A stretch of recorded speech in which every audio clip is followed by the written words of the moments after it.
Mari Bapak Ibu Saudara kita sama-sama berdoa di hadapan Tuhan. Bapa kami yang ada di dalam surga, hati dan pikiran kami mungkin di dalam kondisi yang belum siap mendengarkan firman-Mu. Begitu banyak kejadian yang kami lewati di dalam hidup ini. Begitu banyak hal yang membuat kami sangat mudah untuk terdistraksi dari firman Tuhan. Maka Tuhan, di dalam kesadaran kami akan kelemahan kami memohon kiranya Roh Kudus yang diam di dalam diri kami, memberikan ketenangan, membantu kami, mengarahkan hati dan pikiran kami fokus kepada Tuhan. Karena kami sadar, Tuhan ingin berbicara kepada kami. Tuhan ingin menyampaikan satu hal yang penting kepada kami. Maka kuatkan setiap kami ya Tuhan. Terima kasih Tuhan, di dalam nama-Mu kami telah berdoa. Amin. Baik, Bapak Ibu Saudara, hari ini kita akan sama-sama membahas satu pengajaran yang bagi saya cukup penting, karena pengajaran ini pada akhirnya akan membuat perjumpaan kita, kehidupan kita sebagai orang Kristen itu tidak lagi tumpul, tetapi menjadi sesuatu yang lebih deep, yang lebih meaningful, karena setiap kita akhirnya akan dipanggil oleh Tuhan untuk menjadi true companion yang nourishing other souls kepada orang-orang di sekitar kita. Untuk itu, mari kita sama-sama buka Yohanes 16 ayat 12 sampai 15. Yohanes 16 ayat 12 sampai dengan yang ke-15. Kita akan baca secara bergantian. Saya akan baca ayat 12, Bapak Ibu Saudara silakan baca ayat 13 dan begitu seterusnya sampai dengan ayat yang ke-15.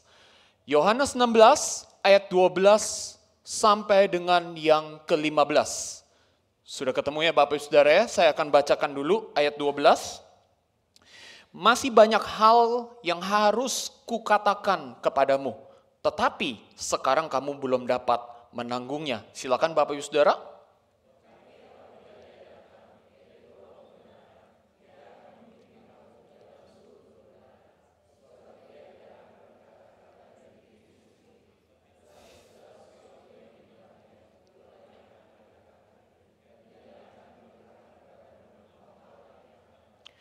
Ia akan memuliakan aku sebab ia akan memberitakan kepadamu apa yang diterimanya daripadaku.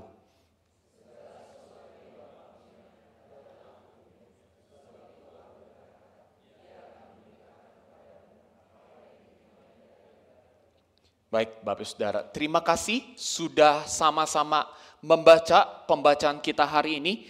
Bapak Ibu Saudara, 1 bulan yang lalu, di tanggal 10 Mei, GKY itu baru saja mengadakan sebuah talk show yang narasumbernya ada beberapa orang.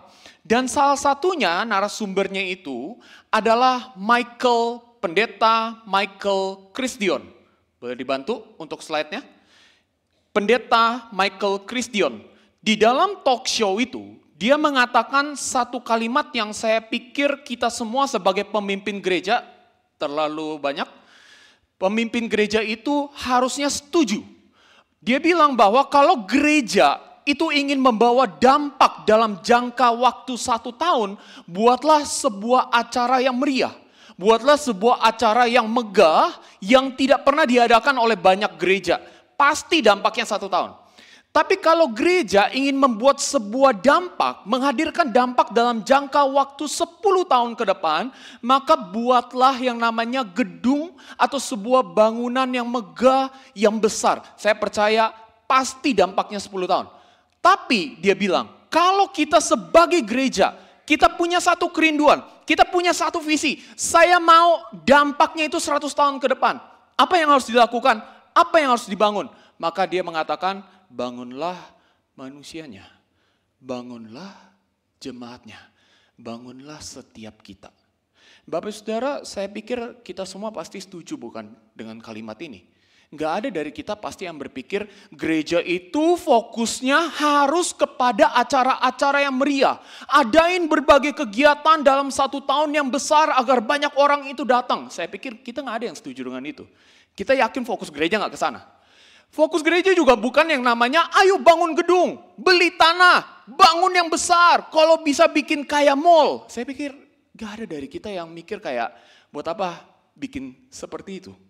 Yang harusnya fokus gereja itu berfokus kepada memuridkan, menjadikan seluruh setiap kita satu tubuh Kristus itu menjadi murid-muridnya. Menjadi murid Kristus yang punya kualitas hidupnya itu semakin serupa dengan Tuhan. Yang menjadikan firman Tuhan itu bukan sebagai obat tidur. Tapi firman Tuhan itu dijadikan sebagai value hidup. Itu kan yang harusnya jadi fokus daripada gereja. Tapi Bapak Ibu Saudara, ketika diberikan pernyataan seperti ini, yang muncul di benak pertama orang-orang adalah, pertanyaan yang muncul adalah bagaimana membangun manusianya. Kalau kita bilang bangun manusia, oke, saya setuju. Bagaimana? Tapi Bapak Ibu Saudara sadar nggak? Pertanyaannya salah. Pertanyaannya itu bukan bagaimana. Tapi pertanyaannya adalah apanya yang dibangun ketika bicara soal membangun manusia. Saya akan menjelaskan ini agar kita lebih jelas dengan meminjam yang namanya The Golden Circle Theory yang dibangun oleh Simon Sinek. Seorang businessman yang cukup punya nama dan dia membuat beberapa buku tentang leadership. Dan dia menggunakan di dalam circle ini ada 3. Mulai dari why, bergerak kepada how, lalu bergerak kepada what. Jadi Bapak Ibu Saudara, saya pikir pergerakannya sudah benar. Dari dalam baru keluar. Jadi bukan dari luar ke dalam. Tapi dalam itu menentukan pergerakan keluarnya. Jadi ketika kita sedang berbicara tentang yang namanya membangun manusia, jelas masuknya pasti langsung masuk kepada yang namanya why. Kita kalau bicara why, itu udah bicara soal reason. Bicara soal purpose. Bicara soal meaning. Jadi itu sesuatu yang nggak bisa diganggu gugat. Sesuatu yang harus jadi core. Spiritnya. Apa? Membangun manusia. Tapi dari why baru kita bergerak kepada how. How? Bagaimana cara membangun manusianya? Maka Bapak Ibu Saudara, maka itu kita bisa jawab dengan yang namanya pemuritan. Atau yang kita sebut di dalam gereja kita namanya adalah Christcell. Makanya Bapak Ibu Saudara, kenapa gereja mendorong, ayo kita ikut ke dalam Christcell. Bukan karena gereja udah susah payah bikin, takut mubazir, Bapak Ibu enggak masuk, sayang. Bukan itu spiritnya. Spiritnya adalah karena kita mau memuridkan. Dan kita percaya di dalam gereja kita, Christcell, itu bisa yang namanya saling memuridkan. Dengan spiritnya apa? Ini, membangun manusianya. Jadi Bapak Ibu Saudara, kita akan bergeraknya di mana? Di NG, Nurture Group. Nanti Bapak Saudara kalau masuk ke dalam small group, di situ bisa tuh sama-sama tukar pikiran, evaluasi diri dan lain sebagainya. Banyak yang kita lakukan. Tapi setelah kita bicara soal how, bergeraklah kita kepada soal what. What itu ngomong apa sih? What itu sebenarnya ngomong kalau dalam dunia bisnis itu bilangnya adalah produk akhirnya. Hasilnya apa yang mau kita hasilin? Maka ini masuknya adalah produk yang pengen kita hasilkan adalah murid Kristus yang kita tahu firman Tuhan itu menjadi yang namanya value hidup. Dari circle ini jelas langsung, oh ternyata seperti itu.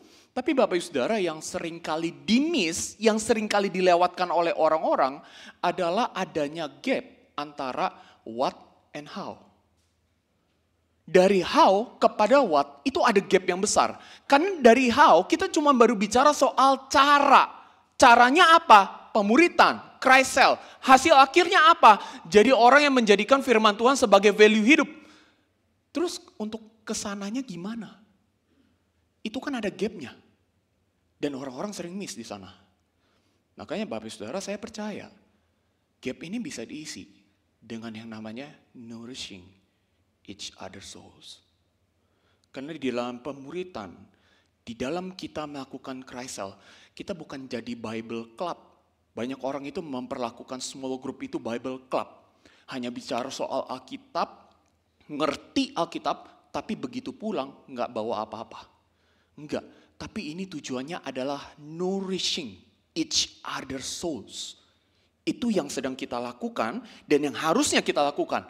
Nah, kenapa pertanyaannya adalah kenapa harus nourishing souls? Kenapa? Apa pentingnya? Bukankah lebih penting kalau kita memberi makan, memberikan perhatian kepada tubuh kita, kepada mentalnya kita? Kenapa harus jiwa kita? Sepenting apa?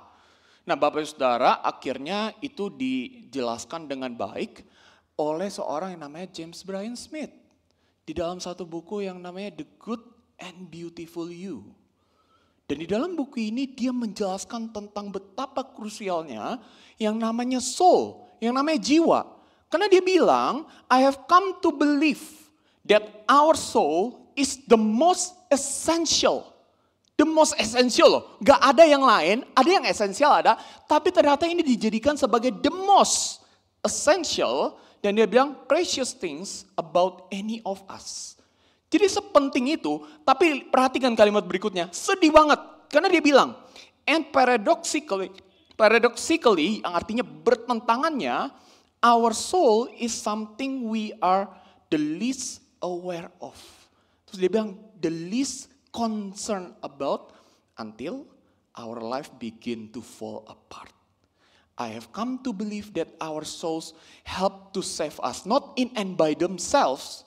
Tapi dia bilang, but because their needs can drive us to God, who alone can save us, and to the things only God can provide. Saudara bisa ngeliat gak? Tulisan ini dia tulis, ini bukan kan dia cuma sekedar teori. Dia ngalamin dulu. Dia kasih banyak pelayanannya besar-besar, sukses-sukses. Tapi dia bilang di awal bukunya, dia bilang apa? I have lost my joy and I don't know why. Makanya akhirnya dari perenungan ini dia buat ini. Dia bilang souls dia bermasalah. Itu penting. That's the very core of our being. Soul. Dan Bapak Saudara ternyata cara kerjanya menarik. Karena beda. Cara kerjanya dia punya value system yang sangat berbeda. Dia bilang, our souls wants to be desire for itself, longs to be loved without conditions, and yearns for connection with deeper realities, spiritual realities. Saya mau tanya Bapak Saudara, ini semua needs-nya ditemuin di mana? Apakah di dunia dari yang kita dapat hari ini? Enggak ada. Dapatnya cuma dari Tuhan. Dia lanjutkan. Dia spesifikin bahkan. Our soul hungers for God. Dia langsung kutip ayat Alkitab dari Mazmur 42 ayat 1, terus dia bilang, the soul knows there is a God, longs to live in surrender to God. Dengan kata lain Bapak Ibu Saudara, kalau hari ini kita datang ke gereja, kita dengar firman ini, kita harusnya sadar, ternyata soul saya itu penting, sepenting itu, dan penting bagi kita untuk kasih perhatian penuh kepada jiwa kita. Kepada jiwa orang lain, kepada orang di kiri kanan kita, kepada orang di depan dan belakang kita. Sepenting itu Bapak Ibu Saudara. Tapi kan yang jadi pertanyaannya, oke, kalau saya udah tahu sepenting itu untuk kasih makan jiwa, and then what? What should I do? Apa yang harus saya lakukan? Bagaimana caranya? Nah Bapak Ibu Saudara, kita bersyukur. Karena tadi kita perikop pembacaan kita itu memperlihatkan bagaimana caranya kita juga bisa untuk nourishing our souls or other souls. Nah Bapak Ibu Saudara, di dalam pembacaan kita Yohanes 16 ayat 12 sampai 15, ini nggak boleh main ditafsirin sendiri kayak kita cabut begitu tanpa kita lihat gambaran besarnya. Jadi kalau Bapak Ibu Saudara kita take a step back daripada pembacaan kita hari ini, maka kita akan sama-sama melihat bahwa ini adalah bagian daripada pengajaran Yesus yang terakhir sebelum dia disalib. Karena beberapa pasal sesudahnya kalau Bapak Ibu Saudara coba lihat, itu sudah mulai masuk kepada kisah di mana Yudas itu mulai bergerak untuk mengkhianati Yesus. Hanya beberapa pasal dari yang kita jadi perikop pembacaan kita hari ini. Makanya Bapak Ibu Saudara, tapi bayangin, udah mau pisah dari Yesus, tiba-tiba kita lihat di awal secara keseluruhan pasal 16, Yohanes 16 di ayat yang pertama-tama, Yesus itu kasih kabar yang gak enak banget sama murid-muridnya. Dia bilang bahwa akan datang masanya di mana kalian murid-murid Yesus yang mengaku bahwa saya muridnya Yesus, kamu akan diburu oleh orang. Kamu akan jadi buronan. Kita bisa lihat dari mana?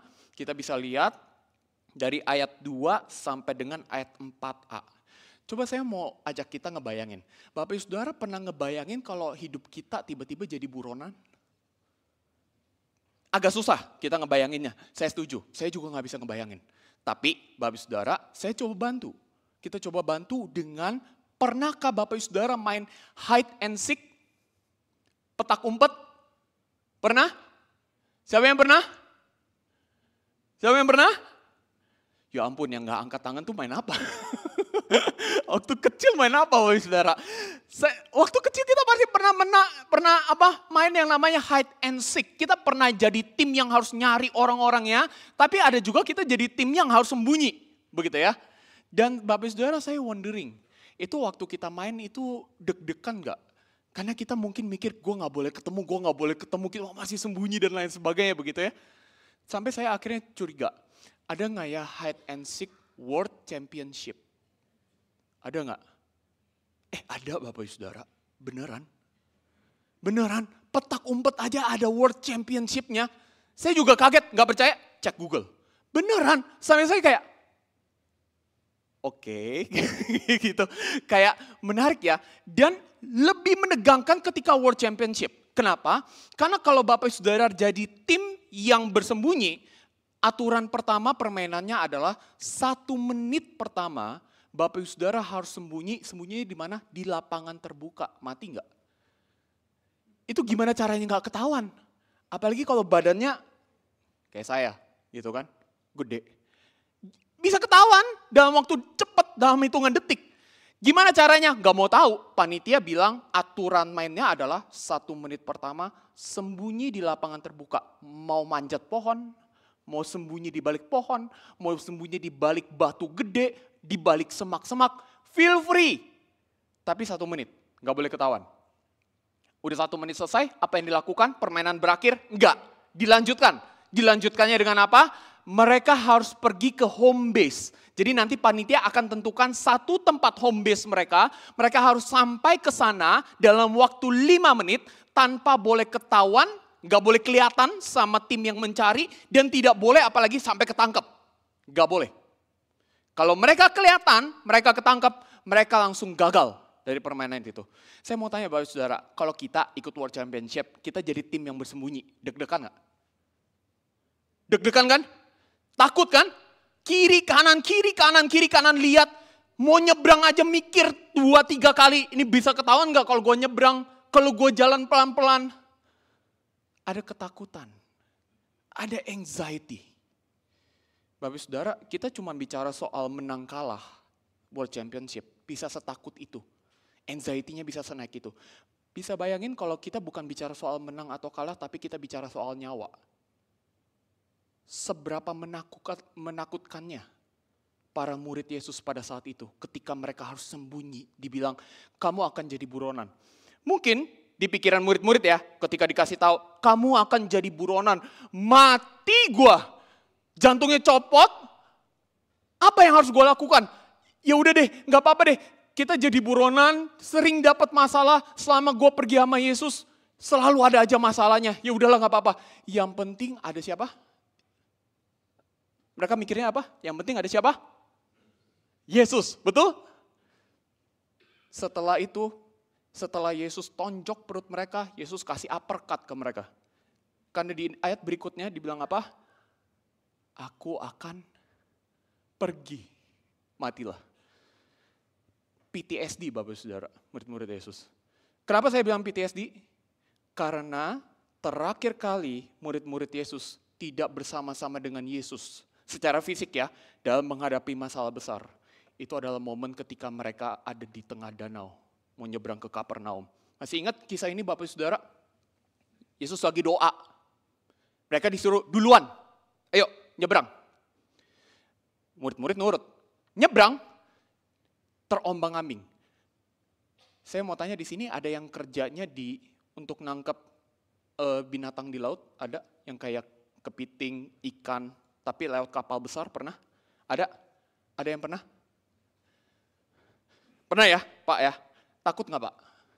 Enggak. Khotbah selesai. Enggak ya Bapak Saudara ya. Tapi itu Bisa ngebayang gak ya? Apakah mungkin saya ngeliat videonya yang terlalu ekstrim ya? Ada orang-orang itu yang pergi sampai kepada tengah laut untuk ambil yang namanya kepiting dan lain sebagainya. Mereka itu harus menghadapi badai. Tapi badainya itu kapalnya itu gedenya setengah mati Bapak Ibu Saudara. Tapi itu masih bisa diombang-ambing kayak mainan. Bahkan kadang ada yang lautnya itu bisa sampai tingginya setengah mati, kapalnya cuma segini. Ya ampun Bapak Ibu Saudara, saya mikir ya, itu kalau kapal yang gede aja begitu, apalagi yang waktu itu murid-murid Yesus. Ketakutan, gelap, gak ada siapa-siapa, mana Yesus, gak ada dia, mati kita woy. Setakut itu. Dan mereka mungkin mikir binasa. Sekarang diulang lagi kejadiannya. Kamu akan jadi buronan. Aku gak akan ada. Selesai hidupnya. Tapi Bapak Saudara, sadar gak? Ketika murid-murid takut, sebenarnya yang lagi bermasalah di dalam diri murid-murid itu apa? Psikis mereka? Fisik mereka? Yang bermasalah apa? Jiwanya mereka. Jiwa mereka gak tenang. Jiwa mereka tersiksa. Mana pegangan gua? Pegangan gua hilang. Sementara ada masalah gede, masalah besar datang ke dalam hidup saya. Jiwa saya tersiksa. Jiwa saya gak bisa apa-apa. Itu yang terjadi. Dan Yesus sadar. Dia tahu. Oke, kamu jiwamu tersiksa bukan? Tapi Yesus mengatakan, aku pergi. Tapi aku akan mengutus satu roh. Roh penghibur. Roh kebenaran. Makanya Bapak Ibu Saudara, akhirnya Bapak Ibu Saudara, ketika roh penghibur itu datang, Roh Kudus itu datang, dijanjikan kepada mereka. Unik. Bapak Ibu Saudara bisa lihat ceritanya, lagi ada masalah kayak begitu. Kalau misalnya kita menjadi seorang penghibur, kira-kira apa yang akan kita ucapkan kepada murid-murid Yesus pada saat itu? Tenang aja, masalahnya saya batalin, kamu jadi gak perlu jadi buronan. Paling make sense itu ya? Atau enggak, tenang aja, saya akan kirim satu superhero datang ke kamu. Mau Iron Man kayak Superman kayak terserah. Biar kamu tidak diburu sama orang-orang itu. Harusnya logikanya begitu. Tapi enggak. Lihat yang dilakukan oleh Roh Kudus. Roh Kudus bukan memberikan penghiburan dari luar kita. Dia bukan mengubah keadaan kita. Tapi yang diubah apa?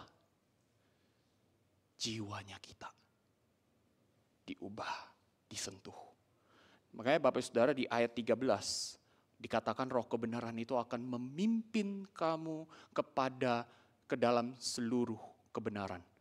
Bapak Saudara, kata memimpin itu sebenarnya lebih tepat diartikan artinya sebagai lead step by step. Sama kayak kita itu kalau misalnya ngajarin bayi, Bapak Saudara mau jalan, nggak mungkin kan kita bilang, ayo dek, ayo. Nggak, tapi kita akan coba yuk, 1. Wah bagus ya 1. Wah bagus ya 1 yuk. Step by step. Roh Kudus memimpin seperti itu. Dan dikatakan dia akan memimpin kepada kebenaran yang sejati. Bukan kebenaran yang cuman kebenaran umum. Enggak. Kebenaran yang sejati yang cuman ditemuin di dalam Yesus. Dipimpin seperti itu. Itu yang memberikan ketenangan kepada mereka. Memberi makan kepada jiwa mereka. Konkretnya gimana? Konkretnya Yesus jelaskan lebih detail lagi. Di dalam tulisan berikutnya, sebab dibilang, ia tidak akan berkata-kata dari dirinya sendiri, tetapi segala sesuatu yang didengarnya, itu yang dikatakan, dan ia akan memberitakan kepadamu hal-hal yang akan datang. Bapak Saudara, berarti di sini, Yesus ini pengen bilang, Roh Kudus ini akan lead step by step, setiap murid-murid Yesus kepada kebenaran yang sejati dengan cara apa? Dia akan remind terus, dia akan kasih tahu terus, dia akan ucapin terus bahwa ini loh, kamu ingat 3 tahun kamu hidup sama Yesus, Yesus pernah ngomong ini. Ingat, ingat, ingat. Dia bukan cuma reminder. Tapi satu lagi adalah dia kasih insight, dia bukain. Ini loh firman Tuhan dulu kasih tahu begini, kamu gak ngerti kan? Yang kamu ngerti cuma segini kan? Tapi sekarang nih saya tunjukin, sekaya ini loh. Kira-kira seperti itu. Nah Bapak Ibu Saudara mungkin kalau mau lebih jelas itu dari tulisannya Gary Burke.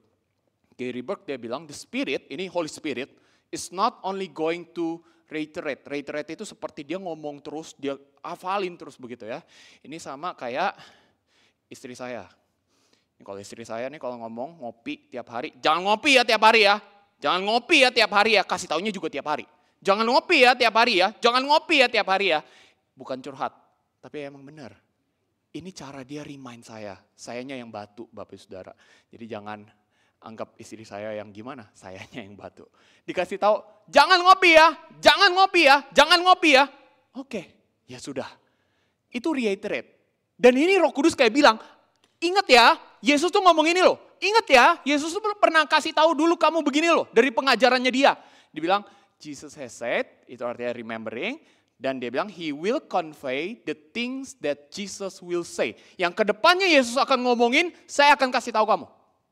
Saya akan kasih tahu ke kamu, saya akan bukain ke kamu, jadi kamu ngerti. Kamu nangkep, kamu kasih tahu kepada orang di sekitarmu. Kira-kira seperti itu. Dan itu memberi makan kepada jiwa mereka. Bapak Saudara, saya kasih satu contoh, tapi contohnya bukan dari orang lain, tapi dari saya. Jadi Bapak Saudara, dulu saya itu suka dari kecil brojol, gitu ya, jadi Kristen, gitu ya. Udah jadi Kristen, tiap hari disuruh datang ke sekolah minggu, begitu ya. Dan di sekolah minggu yang paling saya ingat sampai sekarang, itu adalah pengajarannya tentang yang namanya pengampunan. Guru sekolah minggu saya itu selalu ngajarnya udah kayak default. Dia bilang, Yesus mati di atas kayu salib, bangkit pada hari yang ketiga, dia mengampuni kamu dari dosa. Jadi kamu pun harus mengampuni orang yang bersalah kepada kamu. Gak ada yang salah, teologis Bapak Saudara. Tapi itu yang membuat saya paling tersiksa. Kenapa? Karena guru sekolah minggu saya mengatakan tambahan. Tambahannya adalah kalau mengampuni itu berarti harus melupakan perbuatan orang yang pernah menyakiti kita. Wah, big no. Gak bisa saya. Gimana caranya saya bisa lupain orang yang pernah menyakiti saya? Apalagi orang yang menyakiti saya adalah orang tua saya sendiri. Gimana? Saya ketemu muka mereka 24/7. Dan saya harus lupain perbuatan mereka yang menyakiti saya. Wah, berat dong. Berarti saya gak bisa mengampuni.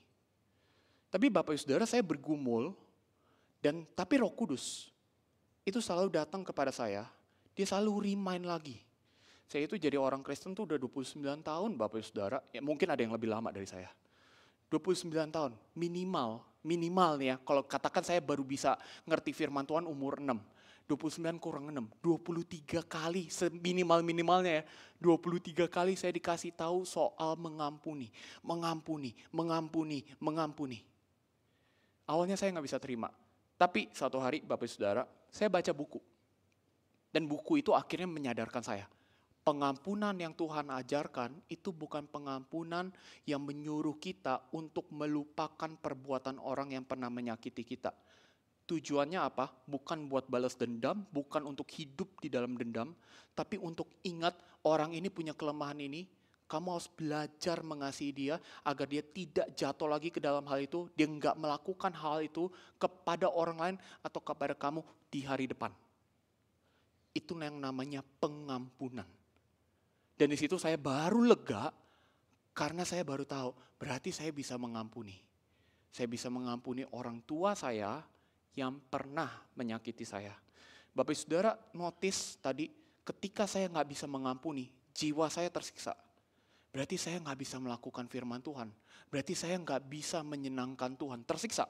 Tapi begitu Roh Kudus terus ingetin dan dia bukakan hal yang baru. Di situ baru jiwa saya mendapatkan yang namanya ketenangan di dalam dia.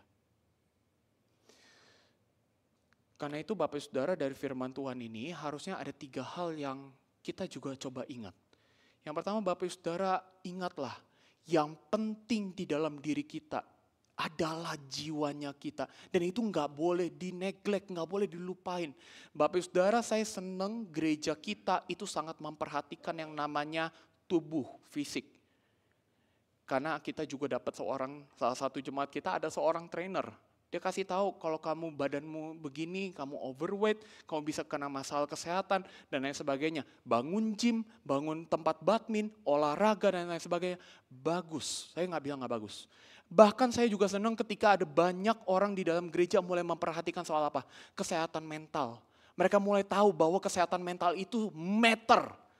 It is matter. Tapi Bapak Saudara sadari, kita itu bukan cuma soal body. It's not only about mental, tapi juga soal soul. Ada soul di dalam diri kita yang harus kita perhatiin. Dan yang berikutnya adalah kita sadar, kita bersyukur Yesus enggak neglect soul kita. Dia kirim Roh Kudus, dia kasih yang namanya makanan bagi soul kita. Sehingga kita itu, jiwa kita mendapatkan yang namanya ketenangan. Tapi ada satu lagi yang Yesus ingin men-challenge kita, menjadi panggilan kita. Yesus enggak mau kita cuma ngerti ini. Tapi Yesus memanggil kita, ayo jadilah the true companion who nourish each other souls.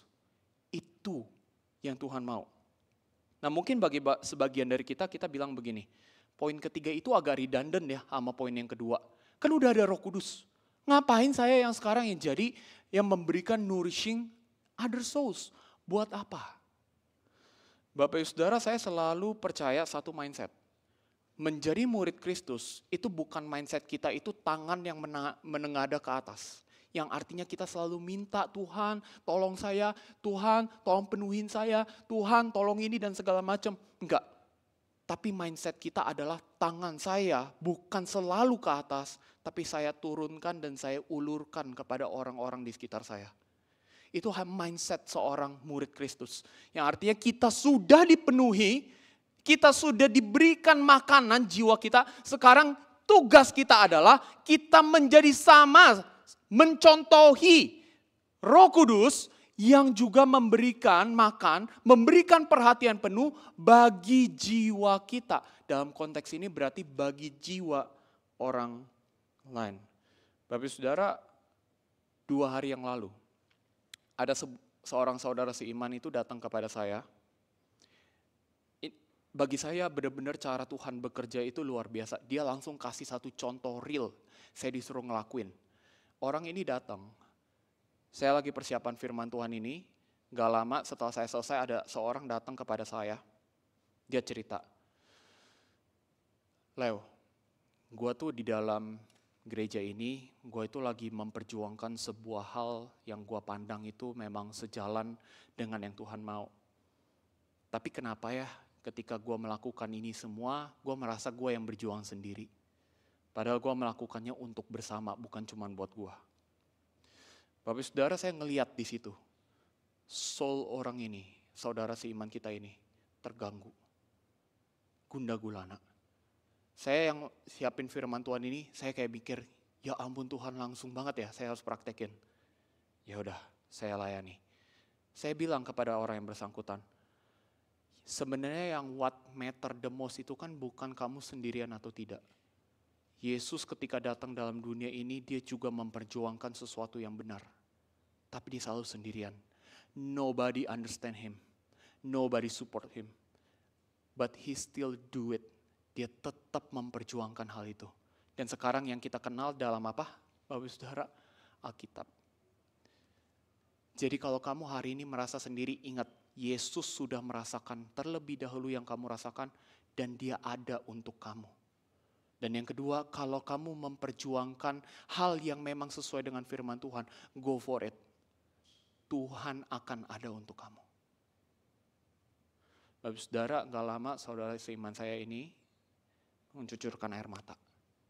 Tujuan saya bukan membuat dia nangis, tapi dengan mencucurkan air mata itu saya mengerti. Di situ bukan saya yang menyentuh soulnya, tapi yang menyentuh adalah Roh Kudus. Disentuh, disegarkan, dikuatkan lagi. Bapak Saudara, bayangkan betapa indahnya GKY Pluit kalau setiap kita menyadari kita ada di sini, kita duduk di ruangan ini. Itu bukan hanya sekedar untuk saya duduk, saya dengar, saya beribadah. No, tapi kita ada untuk nourishing each other souls di tempat ini. Bagi suami kita, istri kita, anak kita, orang tua kita, sesama anggota gereja. Bukankah sedih Bapak Ibu Saudara kalau kita jadi orang Kristen, kita pulang ke rumah ketemu sama istri, kita mikir gue udah kasih dia uang bulanan, gue udah kasih dia fasilitas yang oke, selesai. Gue gak perlu perhatiin dia lagi. Bukankah sedih kalau istri di rumah habis kerja melihat suaminya pulang, tidak disambut, tidak diapa-apain, cuma mikirnya gue kasih lu makan aja, selesai.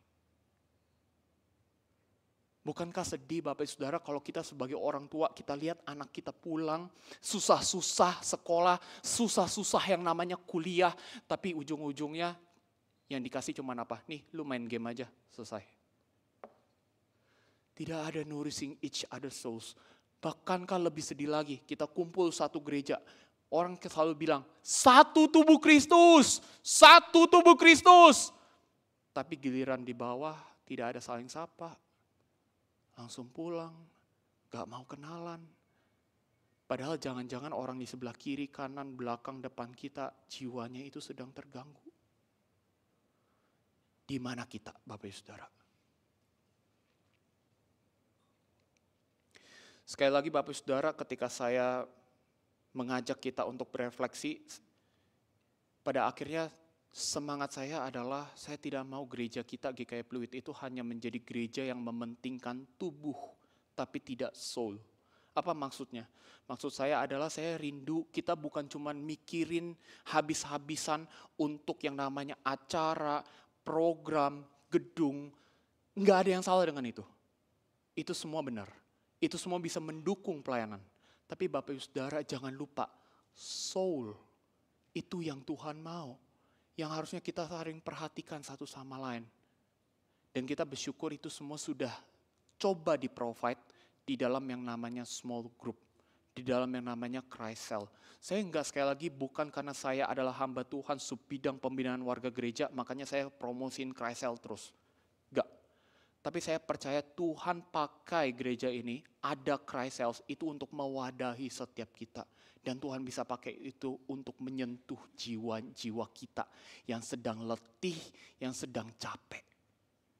Karena Tuhan rindu untuk memberi makan kepada jiwa-jiwa kita.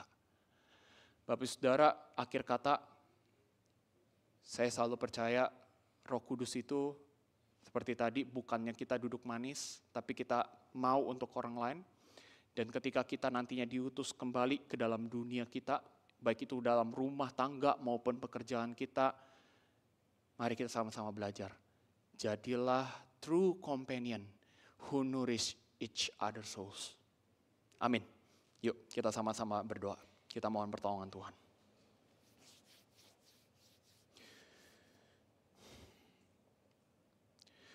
Bapa kami yang ada di dalam surga, adakah Engkau mendapati kami punya semangat untuk memberi makan, memberikan perhatian penuh secara intensional kepada jiwa-jiwa di sekitar kami. Maafkan kami Tuhan kalau seringkali kami neglect soal ini. Jangankan perhatikan jiwa orang lain, jiwa kami sendiri pun kami tidak perhatikan. Maka dari itu Tuhan kami memohon anugerah-Mu, kekuatan daripadamu, agar kami boleh memberikan yang terbaik bagi Tuhan. Kami mau untuk menerima asupan bagi jiwa kami. Dan kami juga mau memperhatikan secara intensional jiwa-jiwa di sekitar kami. Baik itu mungkin istri, suami, anak, orang tua, menantu, mertua, pacar, teman-teman, ataupun saudara seiman kami. Tolong setiap kami ya Tuhan. Di dalam nama-Mu kami berdoa. Amin.